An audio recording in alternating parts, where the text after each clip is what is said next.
A group backed by pharmaceutical company Bayer says a pesticide bill in Iowa may see the Senate floor early this week. The bill clarifies pesticide labeling requirements, saying those labels can have, quote, significant warning for health risk as long as the pesticide complies with regulations from the EPA. Right now, the U.S. Environmental Protection Agency does not require a cancer warning label on Roundup. Roundup, which is made by the company Bayer, has been the subject of more than 100,000 lawsuits by farmers and landscapers. The lawsuit says that Bayer failed to warn them of the cancer risks of Roundup. If this is passed, it would say that as long as any pesticide manufacturer follows federal labeling requirements, Iowans would not be allowed to sue the companies for, quote, failing to warn of health risks. The bill is creating a divide in Iowa and in the agriculture industry. Those in opposition argue the bill would stop ordinary Iowans from seeking justice if they get cancer from using pesticides.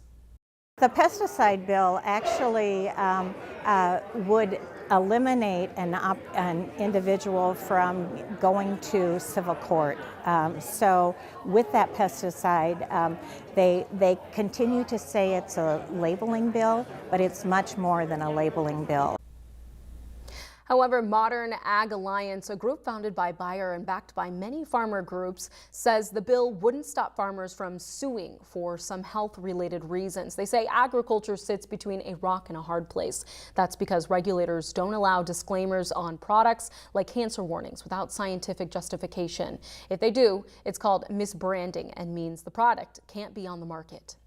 Like I said, our opponents have viewed this as blanket immunity, taking away all causes of action, and that's just not true. Anyone that may be injured by these products, we've had questions about like drift or crop-based challenges too. Those cause of actions absolutely still exist. These bills are narrowly tailored to talking about how does a manufacturer satisfy their responsibilities for what necessarily is an appropriate and adequate warning label. Elizabeth Burns-Thompson with the Alliance says herbicides allow farmers to use more conservation practices like less tillage and cover crops.